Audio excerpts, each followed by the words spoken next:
जय श्री श्याम दोस्तों, स्वागत है आप सभी का श्याम दीवानी के चैनल में। आज की इस वीडियो में हम बात करेंगे घर के मंदिर में रोज पूजा आरती कैसे करें, भोग कैसे लगाएं और भगवान का अभिषेक कैसे करें।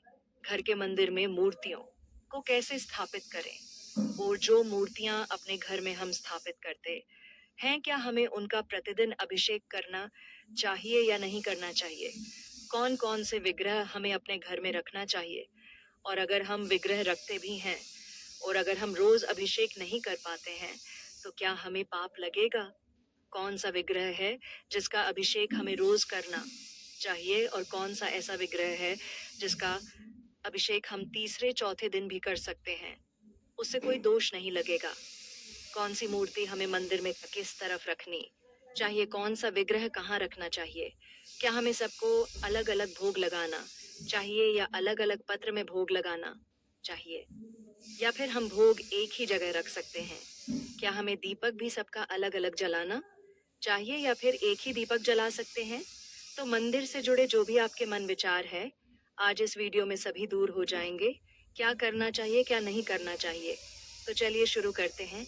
पूजा से जुड़ी संपूर्ण जानकारी के लिए वीडियो को पूरा देखें। आज की वीडियो बहुत ज्यादा काम की होने पापूस वाली है। आपके घर में कौन सी मूर्ति होनी चाहिए, कितनी मूर्तियां घर के मंदिर में होनी चाहिए और कौन सी मूर्ति घर के मंदिर में जरूर होनी चाहिए। देखिए, घर के मंदिर में आप किसी भी देवी देवता मेले का विग्रह रख सकते हैं, कोई दोष नहीं लगता। आप अपनी इच्छा अनुसार किसी भी देवी देवता की मूर्ति रख सकते हैं। लेकिन होता क्या है, जितने भी आप विग्रह रखते हैं उनकी पूजा पूरे ही प्रॉपर तरीके से करनी चाहिए। जो कि अगर हम ज्यादा विग्रह रखते हैं तो उनकी पूजा सही ढंग से नहीं कर पाते हैं। ऐसा नहीं करना चाहिए कि आपने विग्रह तो बहुत सारे रख लिए लेकिन आपके पास समय नहीं निकल पा रहा है कि आप उनकी पूजा कर पाए, तो ऐसे में हमें दोष लगता है। तो आप घर में जब भी विग्रह रखते हैं या मूर्ति फोटो रखते हैं तो हमें सुबह शाम में पूजा अवश्य करनी चाहिए।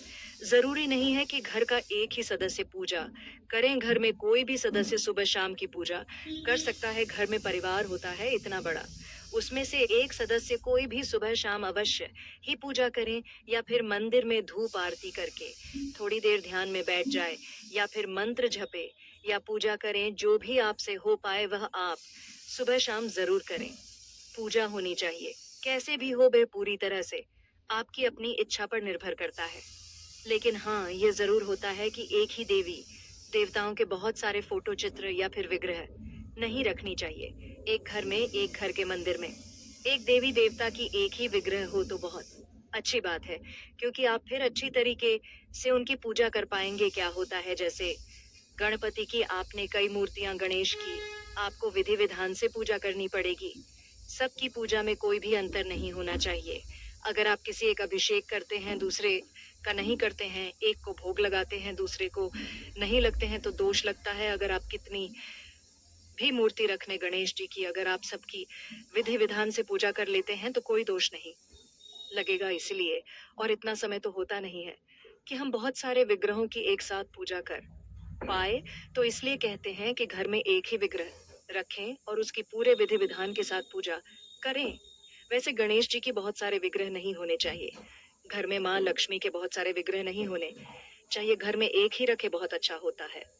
तो इसलिए अपनी सुविधा के अनुसार जरूर आपको विग्रह रखना है, कई सारे रख सकते हैं, लेकिन सबके अलग अलग। जैसे कि गणेश जी एक है, इसी प्रकार से माँ दुर्गा की एक विग्रह हुआ आपके पास। अगर आप फोटो रखते हैं, चाहे आप मूर्ति रखते हैं, यह पूरी तरह से आपका समय पर निर्भर करता है। मैं यह भी बताऊंगी आपको कि विग्रह और मूर्ति में फर्क क्या है, लेकिन इससे पहले जान लेते हैं कि कौन सा विग्रह आपके घर में जरूर होना चाहिए। सबसे जरूरी है भगवान गणेश। भगवान गणेश आपके घर के मंदिर में होने ही चाहिए, क्योंकि प्रथम पूज्य देवता है। 5 देवताओं में से सबसे प्रथम देवता है, तो इनकी पूजा बहुत आवश्यक है। सबसे पहले इन्हीं की पूजा करेंगे और उनकी पूजा से बहुत सारे कार्य सिद्ध हो जाते हैं। मतलब अगर आपके घर में इतना स्थान नहीं है कि आप बहुत सारे विग्रह रख पाए, सबके फोटो रखें, सबके विग्रह रखें, तो गणेश जी को जरूर रखें। और लक्ष्मी जी, ठीक है, लक्ष्मी जी की पूजा गणेश जी के साथ ही होती है या फिर भगवान श्री विष्णु के साथ होती है। तो गणेश जी और माँ लक्ष्मी आपके घर में होने चाहिए। अब क्या इन्हें बीच में रखना है, नहीं। देखिए, जो आपके इष्ट देवता है, जिनको भी आप मानते हैं, बहुत ज्यादा आस्था है, वह घर के मंदिर में बीच में स्थापित होने चाहिए। हमारे घर में गणेश जी और माता लक्ष्मी इष्ट देवता है, तो इनको हमने बीच में रखा है। वैसे आप चाहे तो भगवान विष्णु को स्थापित कर सकते हैं, या फिर भगवान शिव का को स्थापित कर सकते हैं, या फिर चाहे तो या फिर पंचायतन बनाया जाता है। भगवान श्री विष्णु, श्री गणेश, माता लक्ष्मी, भगवान शिव और भगवान सूर्य, ये पंचदेव माने गए हैं, तो पंचदेव की स्थापना की जाती है। जब तो ऐसी अवस्था में वन में पंचायतन का जो नियम होता है, उसे अवस्था में हम मूर्ति स्थापित करते हैं। लेकिन अगर आपने पंचायतन की स्थापना नहीं कर रखी है, उसने क्या होता है, शिव पंचायतन होता है, भगवान श्री विष्णु का पंचायत होता है, भगवान गणेश के पंचायत। इस प्रकार से तो क्या होता है, जो आपके इष्ट देवता होते हैं, उनको बीच में विराजित कर देते हैं, फिर उनके किनारे बाकी जो 5 देवताओं में से बाकी देवता है, उनको विराजित किया जाता है। तो इस वीडियो में मैं आपको पंचायतन नियम नहीं बता रही हूँ। अगर आपको जानना है तो कमेंट कर दीजिए, मैं आपको अगली वीडियो पंचायत नियम पर बना दूंगी। लेकिन अभी के लिए मैं बता दूं कि इष्ट देवता को अपने बीच में विराजित कीजिए। घर के मंदिर के सेंटर यानी बीच में आपके इष्ट देवता होने चाहिए, और उनके बाद फिर जो भी देवी देवता आपके घर में है, सबको आप अपनी सुविधा के अनुसार रख सकते हैं, स्थान के अनुसार रख सकते हैं। ठीक है, तो फिर आप अगर पंचायतन स्थापित नहीं कर रहे हैं, तो कोई बहुत बड़ा रूल नहीं है कि आपको कौन से देवता को कहाँ रखना है। बस इतना ध्यान रखें कि अपने इष्ट देव को बीच में रखें। बाकी आप कोई सा भी विग्रह कहीं भी रख सकते हैं। ठीक है, अब बात आती है कि कितनी बड़ी मूर्ति होनी चाहिए। अगर हम शास्त्रों की बात करें, तो शास्त्रों में कहा गया है कि 6 एंगल की मूर्ति आपके घर में हो, जो मतलब कम से कम होनी चाहिए, मतलब 6 इंच की होनी चाहिए। नहीं तो आपके अंगूठे के आकार की तो कम से कम वह आपके घर में मूर्ति होनी चाहिए। अगर आप शिवलिंग रखते हैं, तो आपको अपने अंगूठे के आकार का रखना चाहिए, बड़ा नहीं रखना चाहिए। अगर आप कोई विग्रह भी रखना चाहे तो कम से कम आपके अंगूठे के आकार का, इससे छोटा नहीं होना चाहिए। ठीक है, और बड़ा कितना रख सकते हैं, तो कहा गया है कि कम से कम 12 एंगल की यानी कि 12 इंच की जो मूर्ति होती है, वह होनी चाहिए। अगर आप बहुत बड़ी रखते हैं, तो इतनी बड़ी मूर्ति आप रख सकते हैं, इससे बड़ी रख सकते हैं तो रख सकते हैं, कोई दिक्कत नहीं है। पर क्या होता है, जब जितनी बड़ी मूर्ति होती है, फिर उनकी सेवा लेकिन उनकी पूजा बढ़ जाती है। जैसे आप मंदिर में देखते हैं ना, उनकी हर समय पूजा होती है और उनकी प्राण प्रतिष्ठा करी जाती है। लेकिन लेकिन घर में जो अगर आप छोटा विग्रह रखते हैं, जैसे कि अपने अंगूठे के आकार का कोई विग्रह रखा है, या कि जैसे आप गणेश जी, लक्ष्मी जी की मूर्ति रखते हैं, तो उनकी प्राण प्रतिष्ठा करने की आवश्यकता नहीं है। बस आप अपने घर में लाकर रखिए और पंचामृत से स्नान कर दीजिए, धूप दीप कर दीजिए, पूजा कर दीजिए, और आवाहन करके हाथ जोड़कर विराजित कर दीजिए कि है गणपति, आप मेरे घर में विराजित हो, मैं आपसे आज से आपकी पूजा करूंगी या करूंगा, आप मुझ पर कृपा कीजिए। बस ई तने से ही प्राण प्रतिष्ठा हो जाती है इनके लिए। कुछ अलग से स्थापना का विधान नहीं है। जैसे कि ठाकुर जी है या फिर माता रानी है, तो अगर आप चाहे तो इनकी भी प्रदान प्रतिष्ठा करवा सकते हैं, बहुत से लोग करवा रहे हैं। लेकिन जरूरी नहीं है। आप पंचामृत से अभिषेक करके अपने घर में विराजित कर दीजिए, पूजा करते रहिए। कुछ दिन में इनमें प्राण आ जाते हैं। हमारे पूजा करने से और हमारे प्रेम श्रद्धा के भाव से प्राण आ जाते हैं। ज्यादा से ज्यादा बड़ी होनी चाहिए, तो 12 एंगल की यानी कि 12 इंच की। और अगर बहुत छोटी रखते हैं, तो आप अपने अंगूठे किया करके ठीक है। यही एक जो होता है तरीका होता है घर में मूर्ति रखने का। अब अगली बात आती है कि आप क्या रोज अभिषेक करेंगे। रोज अभिषेक करना आवश्यक नहीं है, मतलब जो बड़े विग्रह हैं, उनका रोज अभिषेक करने की जरूरत नहीं है। लेकिन जो छोटा विग्रह आपने रखा है, अंगूठे के आकार का कोई विग्रह रखा है, तो उनका अभिषेक करना ही चाहिए। जिससे अगर आपने गणेश जी भी छोटे से रखे हुए हैं, मतलब अपने अंगूठे के आकार का उनका का अभिषेक आपको करना चाहिए, रोज करना चाहिए। ठीक है, सुबह के समय अब उनका अभिषेक करेंगे। लेकिन अगर बड़े हैं, तो रोज अभिषेक करने की आवश्यकता नहीं है। आप कब करेंगे, फिर आप चाहे तो 1 हफ्ते में कर सकते हैं। जैसे कि आप बुधवार को कर लीजिए, भगवान गणेश का अभिषेक किया, फिर सोमवार को कर लीजिए, या फिर आप चाहे तो शुक्रवार के दिन कर सकते हैं। मतलब कोई भी एक दिन जब आपको लगता हो कि आज मेरे पास समय है इतना कि मैं सबका पूजा अभिषेक जलाभिषेक कर सकता हूँ या कर सकती हूँ, तो उसी दिन आप उनका अभिषेक कर सकते हैं और वस्त्र आदि सभी उसी दिन बदल सकते हैं। अगर आपको हफ्ते में समय नहीं मिलता है तो आप चाहे तो महीने में एक बार भी अभिषेक कर सकते हैं। जैसे कि धातु के विग्रह है तो क्या होता है कि धातु के विग्रह जल्दी से थोड़े काले काले से पड़ जाते हैं, या फिर इनका रंग थोड़ा सा वैसा हो जाता है, तो फिर हमें कोशिश करना चाहिए कि उनके वस्त्र आदि बदल कर इनको साफ करके इनका श्रृंगार कर दिया जाए। जैसे आप अपने को गंदा नहीं रखना चाहते हैं, आप रोज नहाते हैं, रोज कपड़े बदलते हैं, तो विग्रह का भी आपको ध्यान रखना है कि बहुत ज्यादा गंदे मैंने कुछ वाले विग्रह आपके घर में नहीं होने चाहिए। भगवान को विराजित कर रखा है तो श्रद्धा से विराजित कीजिए और पूरी इच्छा से पूरी निष्ठा से उनकी सेवा कीजिए। समय आप अपने अनुसार निर्धारित कर लीजिए। रोज अभिषेक किसका करेंगे आप? जो बहुत छोटे विग्रह हैं, जैसे कि आप बहुत छोटा सा शिवलिंग रखते हैं, तो शिवलिंग का अभिषेक आपको रोज करना पड़ेगा। हो कोई भी शिवलिंग आपने रखा हो, या धातु का रखा हो, या नर्मदेश्वर आपने रखा हो, या फिर पारद का शिवलिंग आपने रखा है, तो आपको अभिषेक रोज करना पड़ेगा। सुबह सुबह रोज आपको शिवलिंग का अभिषेक करना ही पड़ेगा, तो उनका अभिषेक भी आपको रोज करना पड़ेगा। अगर आपके घर में ठाकुर जी विराजे हैं तो उनका अभिषेक भी आपको रोज करना पड़ेगा। ठाकुर जी रोज स्नान करते हैं तो इनका अभिषेक अत्यंत आवश्यक है। तो यह कुछ विग्रह है जिनका अभिषेक आपको करना पड़ेगा। अब बात आती है कि घर में श्री यंत्र है तो उनका अभिषेक आपको कैसे करना चाहिए, क्या रोज करना चाहिए? अगर आप कर पाते हैं श्री यंत्र का अभिषेक रोज तो बहुत ही शुभ है, क्योंकि श्रीयंत माँ लक्ष्मी का स्वरूप है। अगर आप रोज अभिषेक करते हैं, दूध से करते हैं, तो अत्यंत श्रेष्ठ होगा। मतलब गर्मी स्थिति बदल जाएगी आपकी। लेकिन अगर आपके पास समय नहीं है रोज अभिषेक करने का, तो पांचोपचार विधि से पूजा कर लीजिए, धूप दीप दिखा लीजिए। शुक्रवार के दिन आप उनका अभिषेक कर लीजिए, विधि विधान से पूजा कर लीजिए। फिर माँ लक्ष्मी का स्वरूप मानकर अगर आपको शुक्रवार को भी समय नहीं मिलता है, तो आप चाहे तो अमावस्या पूर्णिमा को कर सकते हैं। तो श्री यंत्र का अभिषेक भी आप चाहे तो रोज कर सकते हैं, चाहे तो आप कोई एक दिन निश्चित कर लीजिए। ठीक है शालिग्राम जी आपके घर में है तो रोज अभिषेक करना पड़ेगा। शालिग्राम जी की सेवा होती है तो उनका अभिषेक भी आपको रोज करना चाहिए। और कौन से विग्रह का विषय का भक्ति में या महीने में एक बार कर सकते हैं, मतलब करें तो अच्छी बात है। लेकिन अगर आपके पास समय ना हो तो आप क्या करें कि सप्ताह में एक बार कर लीजिए। जैसे कि दुर्गा जी आपके घर में स्थापित, तो इनका भी अभिषेक एक सप्ताह में एक बार कर सकते हैं। शुक्रवार को कर लीजिए, सोमवार को कर लीजिए, पूरी तरह से आपके अपने ऊपर निर्भर करता है। ठीक है, तो समय का ध्यान अपने हिसाब से आपको रखना है। अभिषेक आप चाहे तो रोज भी कर सकते हैं, लेकिन अगर आपके पास समय ना हो तो आप अपनी सुविधा के अनुसार सप्ताह में या फिर महीने में एक दिन भी करा सकते हैं। यह जरूर ध्यान रखें कि घर में आपने जो विग्रह रखे हैं वह साफ सुथरे हो।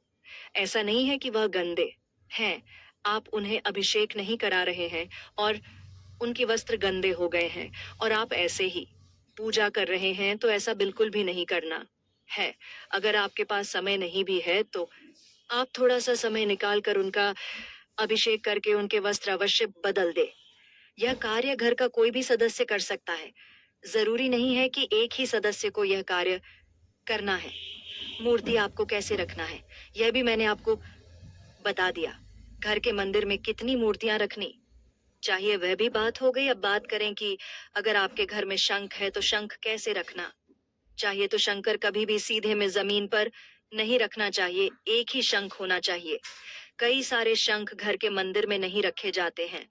आप अगर चाहे तो ठाकुर जी के अभिषेक के लिए भी एक शंकर रख सकते हैं और एक शंख बजाने के लिए रख सकते हैं। इससे अधिक शंख मंदिर में नहीं होने चाहिए। ठाकुर जी के अभिषेक के लिए अगर आप है घर में शंकर है तो उसको मंदिर पर एक जगह पर दो शंख नहीं रखते, एक ही जगह पर दो संख्या आपको नहीं रखना। इस बात को ध्यान रखना है, ठीक है।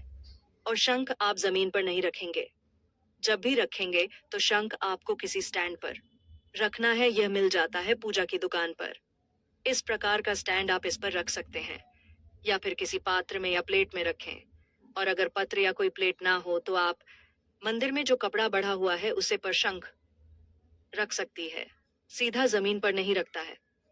आपके संग कभी खाली नहीं रखता है, या तो शंख में पानी भर कर रखना है जो हम ठाकुर जी का स्नान करती है जी शंख से। उसमें तो पानी भर ही रहता है क्योंकि उसे से ठाकुर जी को स्नान करते हैं। आप अगर ऐसे ही संग स्थापित कर रहे हैं अपने मंदिर में तो आप चावल भरकर भी रख सकते हैं। अब अखंडित चावल भरकर रख सकते हैं। अगर बजाने के लिए आप मंदिर में शंख रखते हैं तो शंख की पूजा प्रतिदिन होनी चाहिए। जैसे आपकी मंदिर में जो देवी देवता विराजित है उनकी पूजा प्रतिदिन होती है, उसी प्रकार से शंख की भी पूजा होती है। दिखाकर उसे पर अर्पित करके शंख की पूजा की जाती है। और शंख पर तुलसी जरूर अर्पित होनी चाहिए। बिना तुलसी के शंकर नहीं रखा जाता है। इसका बहुत बड़ा दोष लगता है शिव पुराण में पढ़ने। कभी आपने सुना होगा, अगर आपने शिव पुराण पढ़ी होगी तो बहुत बड़ा दोष लगता है। अगर शंख रखते हैं तो उसे पर तुलसी जरूर होनी चाहिए। कभी भी तुलसी से शंख को अलग नहीं करना चाहिए। ठाकुर जी के पास भी तुलसी जरूर होनी चाहिए। चाहे तुलसी की माला रखते हैं या फिर तुलसी के पत्ते जरूर अर्पित करें, लेकिन उनके पास भी तुलसी अवश्य होनी चाहिए। बिना तुलसी के ठाकुर जी नहीं रखे जाते हैं। तो यह कुछ जरूरी चीज है जिनका हमें अवश्य ध्यान रखना चाहिए। घर का मंदिर देखिए, ऐसा समझ लीजिए कि घर के मंदिर में जो भी देवी देवता विराजित है वह आपकी अपनी फैमिली मेंबर से बिल्कुल आपके परिवार के सदस्य के जैसे। जिस प्रकार से आपको भूख लगती है उन्हें भी भूख लगती है, तो उन्हें भी सुबह शाम भोग लगाइए। मिश्री बताशा का देखिए, जब आप शाम को दिया जलाते हैं उसे समय घर के मंदिर में भोग लगा ही चाहिए, क्योंकि उसे समय भूख शुरू होना चाहिए। जैसे आपको भूख लगती है वैसे ही भगवान को भी भोग लगाना चाहिए। तो इस चीज का आपको ध्यान रखना चाहिए। और जैसे कि ठाकुर जी आपके घर में विराजित है, बाकी के जो विग्रह आपके स्थान पर है उनको सुबह शाम भोग लगा दीजिए, इतने से हो जाएगा। लेकिन अगर ठाकुर जी आपके घर में विराजित है जैसे कि लड्डू गोपाल जी, तो उनके सेवा के नियम अलग होते हैं। उनकी सेवा हर कोई अलग तरीके से करता है। जैसे ठाकुर जी है बाल स्वरूप में, तो उनको कई बार भोग लगता है, उनके बच्चों की तरह सेवा की जाती है। तो अपने अपने तरीके के अलग अलग नियम होते हैं ठाकुर जी को रखने के। जिस भी भाव से आप उन्हें मानते हैं उसी भाव से आप ठाकुर जी की सेवा भोग कर सकते हैं। तो बाकी देवी देवताओं से अलग होती है ठाकुर जी की सेवा भोग। जो ठाकुर जी के प्रति आपका श्रद्धा भाव है, आप इस प्रकार सेठ की सेवा कर सकते हैं। ठाकुर जी का बहुत दिन में कई बार लगता है, और ठाकुर जी शाम को सोते भी या सुबह को उठाते भी है। नहाते हुए कपड़े पहन के बदले जाते हैं, तो उनकी सेवा बिल्कुल अलग है। अगर आपके घर में ही विराजित है तो आपको पता होगा उनकी सेवा कैसे होती है। बाकी जिनके घर में विराजित नहीं है तो उनकी पूजा अवश्य का सुबह और शाम को आप बात कर लेते हैं कि घर के मंदिर में जल जरूर होना चाहिए। घर के मंदिर में जल का जो लोटा होता है वह हमेशा भरा रखा होना चाहिए। सुबह को जब आप पूजा करते हैं तो जल का लोटा भर के रखते, अगले दिन सुबह को फिर जल का लोटा भरकर रख दे। जो जल का लोटा आपने आज भरा है उसको सुबह किसी प्लाट या तुलसी में अर्पित कर दे। आप सूर्य देव को भी जल दे सकते हैं। अगले दिन फिर जल का लोटा भर के मंदिर में रख दे। मंदिर में जल का लोटा बहुत जरूरी है, उसे कभी खाली नहीं रखता है। आप चाहे तो घर में जल के चित भी दे सकते हैं उसे जल से, क्योंकि यह पूजा में रखा होता है, वहां पूजा पाठ करते हैं तो यह अभिमंत्रित जल हो जाता है। तो इसे सकारात्मक आती है। यह जल बहुत पवित्र हो जाता है, तो इससे आप घर में जल का छींटा भी कर सकते हैं, या कोई बीमार है तो उसको पीला भी सकते हैं आप। अगर साथ भी भोजन करते हैं तो आगे से खाने में इस्तेमाल कर सकते हैं, या फिर गमले में डाल दीजिए घर के मंदिर में। जो आप जल रखते हैं प्रतिदिन उसे जल के पत्र में आप फूल जरूर डालेगा, या फिर उसके पास में जरूर रखेगा। जैसे कि मान लीजिएगा अगर आपके घर में सब लोग पूजा नहीं कर पाते हैं और इस जल के पत्र के दर्शन भी कर लेते हैं तो यह उनकी पूजा मानी जाती है। या कहीं जा रहे हैं तो इस जल के दर्शन कर लेते हैं तो उनका काम बन जाता है, तो उनका दिन शुद्ध हो जाता है। तो इस बात का आपको ध्यान रखना है, जल का पत्र अवश्य रखना है। और अगर फूल हो तो काला जल के लोटे के पास फूल भी रखनी है। तो आप बात करते हैं घर के मंदिर में कितने दीपक जलाना चाहिए तो घर के मंदिर में एक ही दीपक जलाना चाहिए। घर के मंदिर में बहुत सारे दीपक नहीं जलाने चाहिए। एक ही दीपक जलता है। जो हम पूजा करने बैठते हैं तो सबसे पहले दीपक जलाया जाता है, जिसको साक्षी दीपक कहते हैं।